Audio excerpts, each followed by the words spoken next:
नवंबर 1987 की ये बात है। दरअसल एक आदमी अपने ही पास का एक गांव लगता है गुड़ीसराय, वहां पर जाता है और एक तांत्रिक से वो मिलता है और तांत्रिक से वो हाथ जोड़कर कहता है कि बाबा कुछ ऐसा उपाय बता दो जिससे मुझे पुत्र रत्न की प्राप्ति हो जाए। जैसे तांत्रिक बात सुनता है और वो चुपचाप बैठ जाता है। अब जब उसकी चुप्पी टूटती है कि जो काम मैं तुम्हें बताऊंगा अगर तुम उस काम को कर सकते हो तो तुम्हें पुत्र की प्राप्ति हो जाएगी, अगर नहीं कर पाए तो बहुत मुश्किल हो जाएगा। जब वो व्यक्ति सुनता है तो कहता है कुछ भी करूंगा, बस आप मुझे उपाय बता दीजिए। और जब बात उपाय बताने की आती है तो वो कहता था कि तुम्हें एक कन्या का वध करना पड़ेगा। अब जैसे ही कन्या का वध करोगे देख लेना अगले ही संतान जो तुम्हारे यहाँ पैदा होगी वो बेटा ही होगा। बस इतना था और वहां से वो चला जाता है और ये तलाश करता है कि आखिरकार वो करे तो क्या करे। 4 महीने का यहाँ पर समय बीत जाता है कि आखिरकार वो किस कन्या का वध करे। जब कन्या का वध करने की वो कोशिश करता है तो उसने 1-2 नहीं बल्कि 6 बलि वो दे देता है। और उसके बाद में ये जो मामला होता है वो पूरे प्रदेश के अंदर जहां जहां ये कहानी पहुंचती है ये पूरी तरीके से चर्चित हो जाती है। दरअसल 37 साल पुरानी ये घटना है। इसे सुनने के बाद आप भी यहाँ पर मजबूर हो जाएंगे, विवश हो जाएंगे आखिर हुआ क्या है। दोस्तों कैसे हैं आप लोग, मैं इमरान मलिक और आज की जो सच्ची घटना है मैं आपको सुनाने जा रहा हूँ। यह मध्य प्रदेश का एक जिला पड़ता है डिडोरी, और डिडोरी का ही वहाँ पर एक थाना पड़ता है शाहपुर। दरअसल शाहपुर से 6 किलोमीटर दूर एक गाँव पड़ता है गुगली, और ये 27 फरवरी 1988 के लगभग दोपहर के 2 बजे की बात है। और एक व्यक्ति जिसका नाम होता है भान सिंह अपने घर में जाता है और उसकी जो पत्नी होती है वो अपनी 3 साल की बेटी को दूध पिला रही होती है। उसके पास जाता है, उससे बातचीत करता है और बातचीत करने के बाद वो उससे कहता है कि बेटी को मुझे दे दो, मैं इसे अपनी गोद में लेना चाहता हूँ। माँ उसकी आंखों को देख लेती है, उसकी जो नजरें थी उनको देखने के बाद वो मना कर देती है कि मैं तुम्हें अपनी बेटी यहाँ पर नहीं दूंगी। अब यहाँ पर इन दोनों के बीच में बहस शुरू हो जाती है। उसका जो पति होता है धान सिंह वो अपनी पत्नी चीताबाई को लगातार बद्दी उसको गालियां देने लगता है। उसके साथ वो हाथापाई पर उतर आता है। दोनों के बीच में लगभग कई मिनट तक जद्दोजहद यहाँ पर होने लगती है। और इसी बीच मौका पाता है उसकी जो 3 साल की बेटी होती है और जिसका नाम उन्होंने रखा था राजा, और उसको पकड़ने के बाद बहुत जोर से वो वहां पर चीखता है। और उसकी पत्नी इतना डर जाती है कि डर के मारे वो छिप जाती है, क्योंकि वो डरी हुई थी उसकी हरकतों को देखकर। और उसके बाद उसकी जो बेटी होती है 3 साल की, उसके दोनों पैर पकड़ता है और पैर पकड़ने के बाद उसको जमीन पर पटक कर मारना शुरू कर देता है। वो तब तक मारता है कि जब तक उसको इत्मीनान ना हो जाए, तसल्ली ना हो जाए कि उसकी बेटी मर चुकी है। बेटी मर जाती है। बेटी मरने के बाद में वो चीखता है, चिल्लाता है, और वहीं पास में 1 या 1.5 किलो आसपास पत्थर रखा होता है और वहां से निकल जाता है चीखता हुआ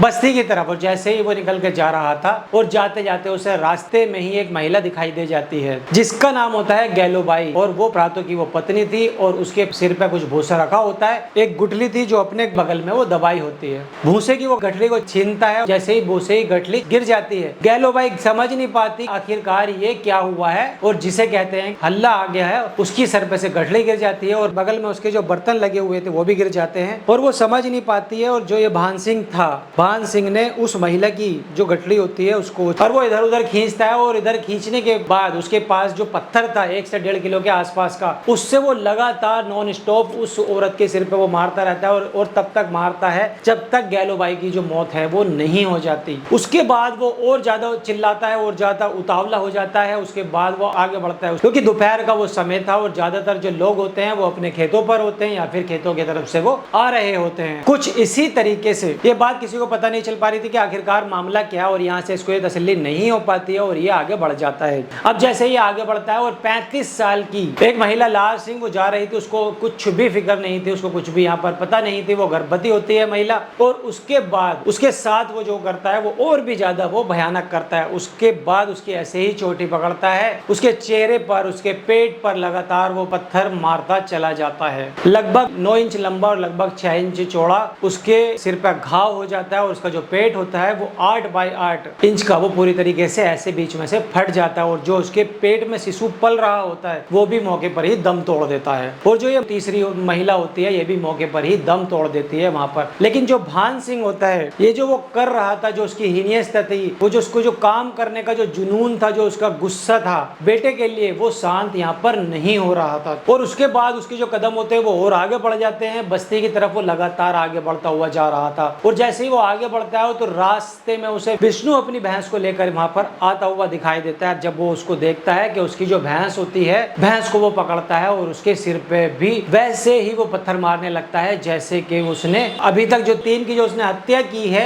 उसी तरीके से वो भैंस के ऊपर भी ऐसे ही पत्थर मारने लगता है उसी तरीके से। और विष्णु होता है कि मेरी भैंस ने आखिर क्या बिगाड़ा, तुम इसे क्यों मार रहे हो। लेकिन वो उस भैंस को तब तक मारता है जब तक भैंस जो थी वो मौके पर दम नहीं तोड़ देती है। और इसके बाद इस विष्णु को लगता है कि ये मेरे ऊपर भी हमला करेगा, किसी भी कीमत पर नहीं मानेगा, और मौका पाते ही वो विष्णु के ऊपर भी हमला करना शुरू कर देता है। अब विष्णु था वो वहां पर जोर जोर से चीख रहा था, चिल्ला रहा था। अब जैसे जैसे गांव के लोगों को ये जो बात ये पता चल रही थी और गांव के लोग उसकी तरफ दौड़ रहे थे, आखिरकार जो गांव वाले होते हैं वो देखते हैं कि ये बहुत ज्यादा यहाँ पर आक्रामक हो चुका है। उसको रोकने की तमाम कोशिशें की जा रही थी, वो जंगल की तरफ भागता हुआ जा रहा था। गांव के जो कुछ युवक थे वो लाठी डंडे लेकर उसके पीछे दौड़ने लग जाते हैं। अब आखिरकार उसको पकड़ लिया जाता है। अब पकड़ने के बाद उसके जो हाथ होते हैं, पैर होते हैं, उनको दोनों को रस्सी से यहाँ पर बांध दिया जाता है। रस्सी से बांधने के बाद सीधा एक कमरे में उसको बंद कर देते हैं। गांव का एक व्यक्ति होता है जिसका नाम समहार होता है, यहाँ से भागता हुआ शाहपुरा थाने के पास पहुंच जाता है और वहां जाने के बाद वह झाँपते हुए और चीखते हुए वो वहां पर जाकर कहता है कि साहब जल्दी से आप लोग गाँव चलो और गाँव के अंदर अनर्थ हो चुका है। एक व्यक्ति ने एक दो नहीं कई हत्याएं कर दी हैं। जो भी सामने पड़ता है, चाहे इंसान हो चाहे जानवर हो, जिसको भी वो देख रहा है सबको वो मार रहा है, आप जल्दी से चल लो। तत्काल प्रभाव से जो पुलिस होती है वो वहां पर मौके पर पहुंच जाती है और मौके पर आने के बाद में जब पुलिस उसको देखती है कि 3 साल की बच्ची जिसको पटक पटक के मार दिया गया था उसकी मौके पर ही यहाँ पर मौत हो चुकी होती है। गैलो भाई जिसकी उम्र लगभग 45 साल के आसपास बताई जा रही थी, उसके चेहरे पर अलग अलग हिस्सों पर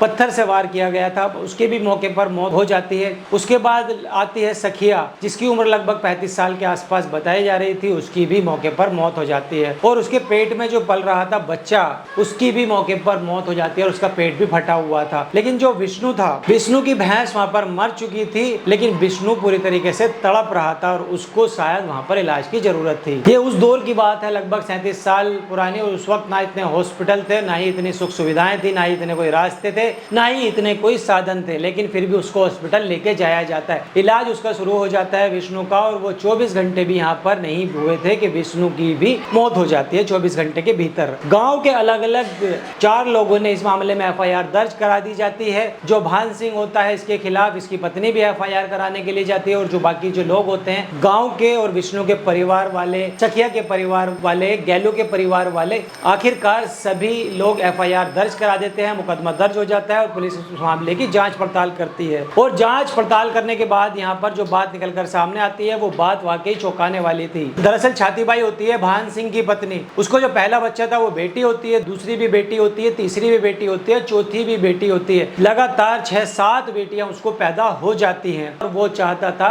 कि उसको अब बेटा पैदा हो जाए, और इसीलिए वो अब कोई ना कोई उपाय ढूंढने की लगातार वो कोशिश कर रहा था। चाहे वो ताबीज कराने वाले हो, चाहे तंत्र मंत्र कराने के जरिए, वो कुछ भी तरीका वहां पर ढूंढ रहा था, लेकिन वो चाहता था कि उसकी जो पत्नी है उसको जो बच्चा पैदा हो वो दरअसल बेटा ही पैदा होना चाहिए। और ये जो बात है ये नवंबर 1987 के आसपास की ये बात है। अब आखिरकार पास में ही एक गुडीसराय गांव लगता है और वहां पर ही एक तांत्रिक के पास में जाता है, और वहां पर जाने के बाद ये कहता है कि मैं चाहता हूं कि इस बार मेरी पत्नी को जो बच्चा हो वो बेटा पैदा हो। अब तांत्रिक जो उसको उपाय बता देता है वो बहुत भयानक होता है और वाकई ये हैरान करने वाला उपाय था। वो कहता था कि कन्या का वध करना पड़ेगा। वो कहता है कि कन्या तो मेरे घर के अंदर बहुत सारी है, बताओ किसकी हत्या करनी है, किसका वध करना है। वो कहता है कि जो तुम्हें सही लगता है ऐसा पंडित जी बताते हैं, आप उसका वध कर देना है। वो अपनी पत्नी से बताता है कि मैं तांत्रिक से पूछ कर आया हूँ कि इस बार देख लेना पुत्र पैदा होगा, इसलिए बताओ कि इसमें से कौन सी बेटी को मारा जाए। तो उसकी पत्नी यहाँ पर कहती है कि कैसी बातें तुम कर रही हो। पत्नी उसको समझाने की कोशिश कर रही थी लगातार, इसीलिए वो अपने बच्चों की हर बार हिफाजत करती थी। हर वक्त किसी न किसी के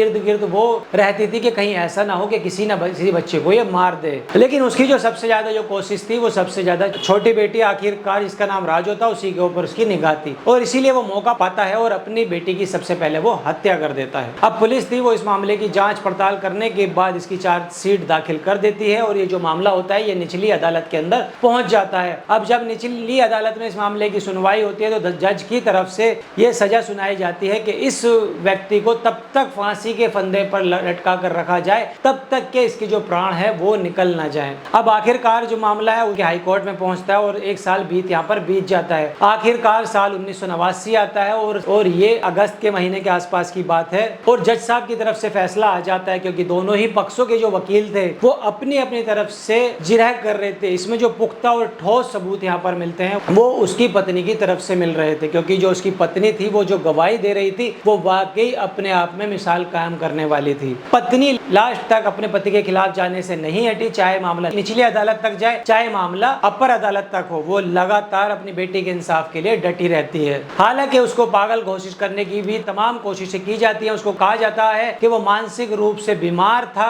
शायद उसने इस तरीके की हरकतें की। लेकिन अफसोस की बात यहाँ पर यह थी कि उस तांत्रिक के बारे में जब पता चल चुका था तो शायद पुलिस ने उतनी शिद्दत से, उतनी ईमानदारी से उस तांत्रिक को ढूंढने की, तलाश करने की कोशिश भी नहीं की थी, जिस तांत्रिक की वजह से एक भैंस पेट में पलने वाला जो बच्चा जिसने अभी दुनिया भी नहीं देखी थी, साथ ही 4 और जो लोग थे जिनकी हत्या कर दी जाती है, लगभग 6 लोगों की इसके अंदर दे दी जाती है। हालांकि ये जो मामला है हाई कोर्ट में जाने के बाद में तो इसको आजीवन कारावास की इसको सजा सुना दी जाती है। और आगे के बारे में इसमें क्या होता है, सुप्रीम कोर्ट के अंदर राष्ट्रपति के यहाँ पर ये जो मामला था, जो मृत्युदंड सजा होती है मामला है, वो वहां जाता है। लेकिन सुप्रीम कोर्ट के अंदर क्या फैसला देता है, इसका अभी कोई पुख्ता सबूत नहीं मिल पाया है कि उसको क्या हुआ है, कि उसको उम्र कैद हुई है या फिर उसको फांसी की सजा दे दी गई है। तो दोस्तों फिलहाल इस वीडियो में इतना ही। आपकी इस पर क्या राय है आप हमें कमेंट करके बताइए। वीडियो कैसी लगी, वीडियो को लाइक कीजिए, चैनल को सब्सक्राइब कीजिए। तब तक मिलता हूँ अदर वीडियो में। जय हिंद।